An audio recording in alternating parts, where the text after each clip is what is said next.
Dans 1 Corinthiens 14, 26, nous voyons comment le Saint-Esprit nous conduit par le moyen de ce que nous avons.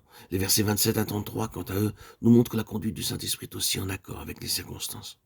Par exemple, la réunion de l'Assemblée finit à 9 heures. Le Saint-Esprit ne vous conduira pas en vous donnant beaucoup de paroles juste avant 9 heures. D'autre part, vous serez conscient que le temps est arrivé à son terme. Il se peut aussi qu'il n'y ait pas besoin d'une longue période de chant ou de prédication. Tandis que vous apportez à l'Église ce que vous avez, vous apprenez aussi la leçon que les esprits des prophètes sont soumis aux prophètes. Si vous avez, vous pouvez apporter, mais cependant vous devez aussi tenir compte des autres. Supposons que dans une réunion, chaque participant ou plus de 20 frères ait un cantique et que vous en ayez aussi un. Soyez attentifs et attendez que 2 ou 3 se soient manifestés.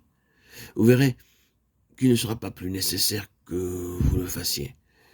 Cela ne signifie pas donc pas que tous les participants ou que ces 20 personnes attendent leur tour et que l'on chante jusqu'à minuit. Si vous le faites, vous désobéissez à la conduite du Saint-Esprit.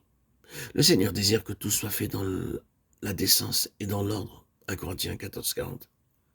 Ainsi, donc, ce que j'ai me permet de répondre aux besoins, et par les circonstances, j'apprends à être conduit par l'Esprit. Dans nos réunions, nous devons observer le principe de 2 ou 3. L'Esprit ne nous conduira pas à donner alors que nous n'avons pas ni à violer le principe de 2 ou 3. Aux yeux du Seigneur, je peux être conduit à me lever et à parler si je possède quelque chose. Cependant, si d'autres frères ont apporté ce qu'ils avaient, je dois me tenir tranquille. Il y a 2 difficultés dans l'Église. L'une d'elles, c'est que ceux qui n'ont pas peuvent être persuadés qu'ils ont quelque chose. Quelquefois, un enfant de Dieu ne remplit pas les bonnes conditions, mais il insiste pour parler. Fondamentalement, Dieu ne lui a rien dit et il n'a pas travaillé en lui. Mais il aime parler et l'Église n'est pas édifiée. L'autre difficulté, c'est qu'il y en a d'autres qui ne veulent pas suivre la conduite du Saint-Esprit. Le Seigneur a pu parler à beaucoup de frères et de sœurs, mais ceux-ci ont attendu et se sont abstenus de parler, et l'Église a été privée de l'édification qu'elle aurait dû recevoir. En un mot, si vous sentez que vous êtes intérieurement vide, vous devez garder le silence. Si vous avez, ou vous devez fournir à l'Église ce qui est utile pour l'édification. À travers ce que vous avez, le Saint-Esprit insufflera la vie pendant la réunion, donnant la possibilité aux enfants de Dieu d'être en contact avec la vie. Quand Dieu met ses paroles en vous, que vous soyez au travail, en marchant, dans la rue, vous réalisez que Dieu vous a parlé. Vous devez savoir que ces paroles ne sont pas uniquement pour vous, mais qu'elles sont aussi pour l'Église.